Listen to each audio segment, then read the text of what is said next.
Hello, everybody, and you are tuning in with me. So today I wanted to give y'all a treat. I did an interview with this lovely lady for MS Awareness Month, and I realized we need to highlight her because she is awesome. She has made these last 2 years easy in a sense of talking to someone, getting advice, and just having that loving spirit around me. So today is my 2 year anniversary, and I wouldn't want to spend it any other way than talking to one of my MS sisters, Miss Mia. Hello. So I'm going to give you the floor. You tell us what you want us to know about you. I was telling you off camera, they love you. People love Aw. you. First off, I will say thank you for loving me. Sometimes I am not that lovable, but I try my best.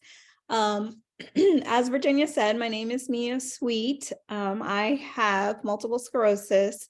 I was diagnosed March 10th of 2020, literally the same week that the government shut everything down due to COVID was the week that I was diagnosed with MS. So my first year was very difficult for me as I was in isolation all by myself. So the first year was definitely probably the most difficult for me mentally. So I'm now on year 3, and I'm now at the point where I want to spread awareness towards this disease, and I want to educate our community about multiple sclerosis, because I've touched with you on several occasions how multiple sclerosis in the Black community is not well known. People don't understand it unless they have it or they know somebody that's close to them that has it. So I want to put a face to it. I want people to be aware. I want people to be empowered to get the information that I give to them and use it in their daily life, or on their journey of trying to get their own possible diagnosis, whether it be MS or anything else. I just really am big on self-advocating for yourself. And yeah, so that's a little bit about me. Yay. Okay, so I want to start off with asking you about that COVID situation, right? Because I understand being first diagnosed is hard, right? So that's one thing. You finally get to this diagnosis because you felt like something has been wrong. Right. And then you get there and they're like, wait a minute, we about to shut everything down and we about to make this hard for you. Like, how did that work out? Because doctors' offices were limiting things and Absolutely. So with mine, I was diagnosed with multiple sclerosis on a Tuesday. It was March 10th. I will never forget the day. The day prior in the evening, my orthopedic doctor had called me to tell me that I had a severely torn labrum in my hip. So my labrum was detached from my bone almost 100% of the way. It was from, if you think of a clock from 3 to 11 o'clock, okay. that's how bad my hip was torn. So I actually almost canceled my MS appointment the next day. Well, I didn't know it was going to be MS. Right.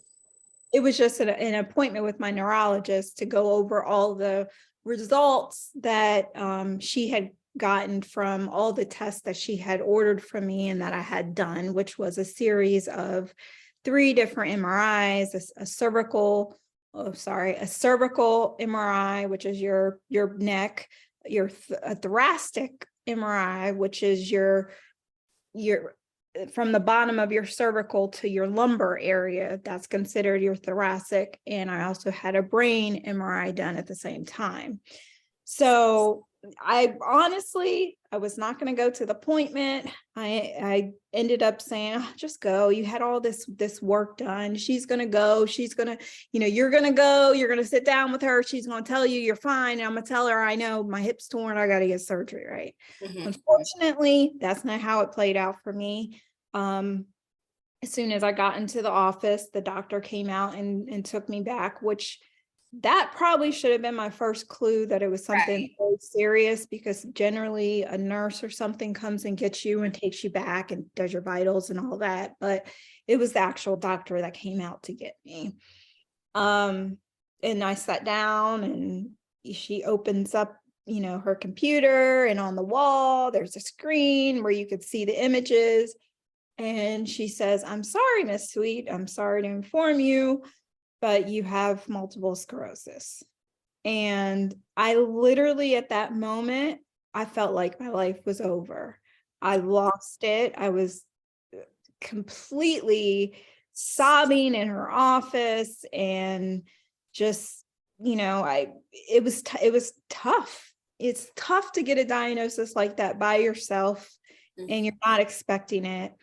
So I went home, I was dressed to go to work afterwards. Obviously that didn't happen. I went home and, kind of was able to just, reflect on everything. But it was heavy. It was heavy having a diagnosis like that.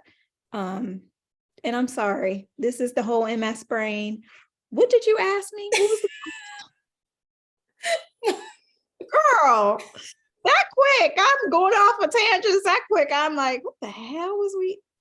I'm sorry. This But is no, real life in the fullest. that that is okay, because I was literally just asking about getting the diagnosis during COVID, and oh, yes, that like okay, you stayed okay, on track, because I'm sure, like, I hope she stayed, because okay. There you go. Because I was like, what the hell, y'all? I'm yes, sorry. yes, MS brain is real. it's real, like real, So real. anyway, so yes, so that happened on a Tuesday.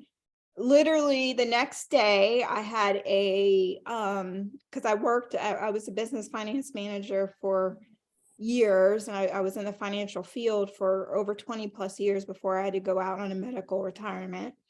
But the very next day, my job, they set us down. Well, they didn't sit us down, because I still at this point was at home, because I still was processing it. So they knew I was not coming back that week. But lo and behold, did I know we all was getting ready to get Exactly. Well, nobody coming back. nobody was coming back. And so then the next day, the meeting was from I worked, I was a government contractor for years. So my govy actually set us all down on a teleconference, and she's like, "This COVID is real. Make sure you only listen to the person that on the news is by the name of Dr. Fauci. We are getting ready to go 100% remote," which is unheard of in the field that I am, because I worked with a lot of classified materials and stuff like that. So for the government to shut us down and say, "Oh, you're going to work from home," that was major. Yes. So it was very, from the very beginning, it was like isolation because of the COVID. So I wasn't, there wasn't too many people coming over or anything like that, because there was so much unknown of the virus at the time. I just wasn't taking any chances of catching it, because I didn't know what that meant with the MS diagnosis and Exactly. COVID. I just didn't know what that meant. So I literally went into isolation for all the way until June, because that's finally when the doctor could schedule my surgery on my hip, Your right? hip. Okay. Because it was considered an elective surgery, because they had to put you on a vent when you have a surgery like that. And at the time, the country was in shortage of ventilators. So they had to I couldn't get my surgery and my hip fixed until almost mid-June. That's crazy. So yeah, very crazy. But yeah, I mean, that's pretty the gist of what I dealt with the first year. So Yeah. Oh, that sucks. Like, yeah, that's whack. but you know what? It it was tough, but I also think that it gave me the opportunity to kind of sit with myself and process yes. the type of diagnosis that I had, right? So Mhm. it was very difficult, but it also served its purpose that I needed that time kind of by myself because I needed because at that point my body was starting to already adjust and I was having, different issues and I didn't know for years because literally they think I've had MS for the better of Like probably 10 years, right? decade and a half, maybe Yeah. two. So they think they've had MS since I was in my 20s. I'm now Mhm. 43. I was diagnosed 3 years ago. So they think with the amount of lesions that I have, because I Yeah. have lesions on every single vertebrae of my spine. Um, And can you explain lesions? When we say we have these lesions on our brain and so so MS basically is you have a protective coating around all of your nerves, which is called myelin. And what MS is it attacks that myelin and it basically erodes it away to where the point where the nerve is completely exposed. So that's why, at that point, if you, depending on where you have lesions, those nerves control different parts and functions of your body. Well, once there's damage there because of a lesion, it's damaged. So your nerve doesn't fire at the same speed that your brain is firing. So you might say, okay, I want you to put 2 feet ahead of you and walk. And MS is like, yeah, that's not going to happen. no, I'm not feeling that right now. So you about to fall, basically. ba- Because I'm not moving. Like, I'm not basically, gonna move. yeah. So I mean that in itself, and it's just we have a high level of inflammation in our body. So it just, it there's so much to, so that's the gist of what a lesion is. Yes. But it goes beyond just a lesion because of that damage, it impacts different motor skills and stuff like that. So Yes, yes, yes, yes. So you were saying you have because I have 8. Well, I have like 10 now, but when I was diagnosed, I had 8. I had 4 in the brain, 4 on the spine. But you said you have one in every vertebrae. I have a lesion on every vertebrae of my spine, my thoracic and my cervical spine, and partially parts in my lumbar spine. Mhm. So, and then I also have numerous in my brain. It's so many. The doctor, I mean, I couldn't tell you how many lesions I have. Mhm. Um, that's just how many That's how that. many you have because that's just how many it is. And I think That's why they think it's that I've had yeah, it for so long yeah, because the amount. yes. Yeah. And because I know when the first thing they asked me was, well, the last 10 years, have you had episodes? I'm like, I was 16. I don't like what? Like, what do you mean? I don't know. Um, Yeah. so because I'm sorry. oh no, you're After fine. after my diagnosis, I started thinking back and I Mhm. mean, MS presented itself in me. And I can think back to stuff in my 20s where I had issues like me and my, it used to be a joke amongst me and my best friend that I'm just clumsy. And this one, I'll never forget this one evening we went to hang out. It was me, her, and her fiance. And I'm walking, nothing's in front of me. I'm not on a hill. There's no curb, there's no bump. I just fall, just trip and fall on the ground, and it's like, we laugh, Exactly right. Yeah. but I mean, there were signs there for so long. Unfortunately, and this is not just, exclusive to me, but, Black MS patients are diagnosed a lot later than our white peers. And not trying to, play the race card or anything like that, because But we this, can. yeah, Can. but we can, and I will, because Yeah. and I can direct you to my neurologist and her, her team at Georgetown. They have a yearly MS awareness day. And that was actually something that came up during the MS awareness day, was that in the neurologist team at Georgetown in DC, they're wonderful. But this one doctor that had presented these facts, he said that they're trying to change. That's why they're trying to change the mindset that MS is not a white woman's disease, because that's what it has been thought of for so long. And that's why our diagnosis comes a lot later, because doctors don't look for it in us as they should. Like I can think about tons of doctors that, I was dealing with orthopedic issues for probably 7 years prior to my diagnosis.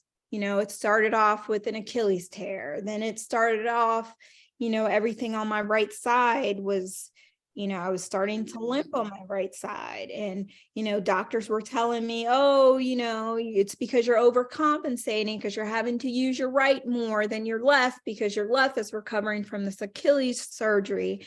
So nothing to be worried about. If one doctor from, again, I had an Achilles repair on my left. I had 2 surgeries on my right. I had a knee surgery. I had the hip surgery. I had there were so many clues. Yes. If one doctor would have taken the time and said, let's examine your symptoms a little bit more, and let's do a little bit more discovery before I tell you that, oh, you just have, a labrum tear in your hip or an Achilles. Let's look at everything. Had they done that, it could have been found a lot earlier, a lot sooner, and I probably wouldn't have as much disability as I have right now. So that's probably one of the biggest things that I want people to take away from this discussion is advocate for yourself. If you're not getting the answers that you need, and a doctor is not being forthcoming with, doing his or her due diligence to get you a diagnosis, whether if it's MS or anything else. I mean, if they give you a diagnosis, they should be 100% sure that is really what your issue is, and that there's not any underlying condition that possibly might be there that might be causing your issues. So yes. And so we have 10 minutes left. And I wanted to kind of shift to what, because you are going to be a face of Black people. I appreciate it, because the first thing that I did when I got diagnosed in the hospital bed was Google Black women with MS. Like, again, who has, like, I'm like, what? Who has MS that's Black? Like, I don't even know anybody. And when I found, so me and Mia found each other in a Facebook group. So I always try to connect with people who just want to do advocacy, because it's needed. The representation is needed. And I think with us having the broad spectrum of MS, because it's a progressive disease, we all fall in different spots and areas. right. So I guess to finish out, I would just want to hear what you want people to know about MS, to know about you, coming out of this, because you made it to year 3, even though, It's tough. So, and it's funny because I actually had posted a similar question like this on my Instagram for people to, ask me questions as it relates to MS that they want to know. And there was 4 things that I said that I feel is very important. Number 1 is I'm still trying to process things within my body that's going on that they're all, some of them are new symptoms, some of them, are kind of progressing, and I can see that things are progressing.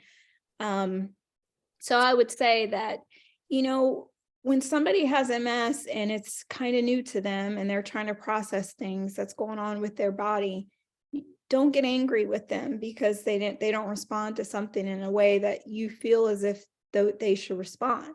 It's very difficult to go from being, I was considered to be a boss ass chick. I made tons of money. I had a good career.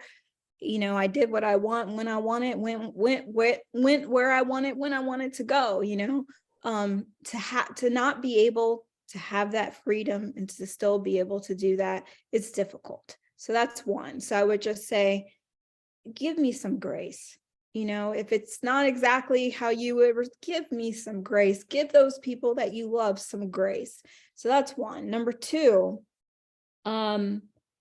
we don't got to talk about MS every damn time I talk to you, because imagine if, I'm talking to you, 3 or 4 times a month, and then I'm talking to somebody else 3 or 4 times a month, and then somebody else.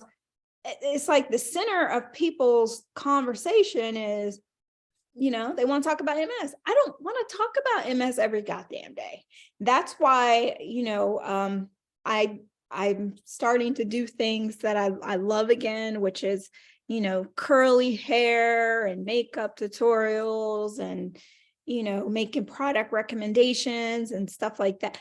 That's what makes me happy. I get enough, trust me, I have enough awareness of MS on a daily basis. I don't want to talk about it every day. So that's 2. 3, what was the third one that I had? What was the third? See, this is this MS brain. So I'm gonna go back. Look, I'm gonna go back to. I gotta go back to the question. I can go to your Instagram. I gotta go back to the question to see what I answered because girl, I forgot.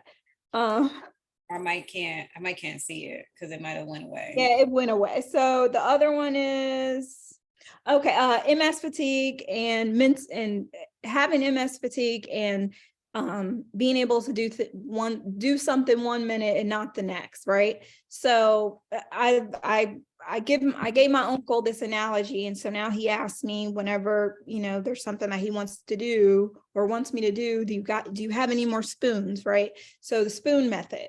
So you might wake up today, you have 5 spoons. Once all those 5 spoons are used up, it's done. I'm not doing anything else. And that involves taking a shower. That is, getting myself together. That includes cooking for myself. Any of those things. So MS fatigue is real. Those that you love are not being lazy. It is a real thing. And when we crash, we crash. So, you got to be flexible with sometimes our timing is not going to be exactly what your timing is. So that's 3. And then what was the other one I had? I had one more. Hold on. One more. What was the other one? Bear with us. And to elaborate on the fatigue, right? I always tell people I go from tired to exhausted. Like it's it's like I'm tired and then I'm just exhausted where I'm about to crash. So it's like you said, it's real when we're like, I'm tired. So and people think, oh, go take a nap. No, it's not that type of tired. Like if you can think about a time where you have been as tired as you could be, you come home, you crash, you lay across the bed, you fall asleep, you have your clothes on, you wake up, you don't know where you're at, right? That's MS fatigue, but every goddamn day, right? So I can't tell you how many videos my uncle and my cousin have of me falling asleep in my chair. I'll be mouth open, passed out,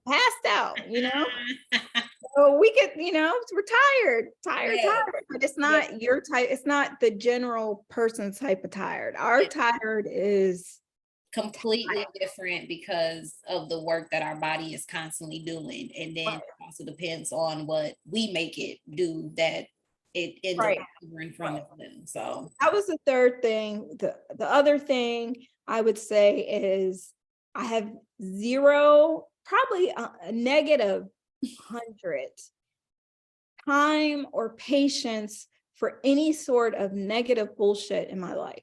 I like, and that includes conversations. I don't want to hear about, like if we don't talk, first of all, it takes a lot for me to want to have a conversation and talk to people, because talking is exhausting too. It can be exhausting. But if I'm giving you that luxury and I'm giving you my time and you think you're going to sit on the phone with me and complain the whole goddamn time, not gonna happen. So I remove myself from anything that does not elevate me, that does not make me feel good. I don't want to be in conversations that bring upon negativity or anything like that. So if I catch a bad vibe, there ain't no hard feelings, but I got to remove myself because I have enough that I'm fighting my body on a daily basis, or we have. I don't want to deal with bullshit on top of that. So keep that the fuck away from me, excuse my mouth. Or, you just won't hear from me. That's how I am now. So those are the 4 things that I feel is important for people to know for me.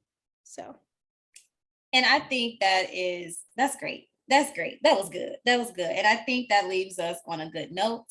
I want to thank you again. You have made this journey comforting. The love, the big sister love that you give me through this. And I'm still looking, so don't even ask. My mouth, I was getting ready to say, I'm still looking. I may. You know what? You have time because I told you got to the end of March. Yep, I got some time. I know I'm gonna have it done by the end of March. That's next week. Get on it. Yes. So I appreciate you, and you guys follow Miss Mia on her social medias. I will post them because I think we're about to run out of time, but I'll post it with this video and support her. And she's gorgeous. That's why I put my wig on, because I'm like, I know Miss Mia about to come in cute. So you look beautiful. Stop it. So thank you, love, for spending. I thank you. Thank you for having me. And I appreciate everybody taking the time out of their day to listen about MS and to get some awareness. So keep up the good work. Find yourself.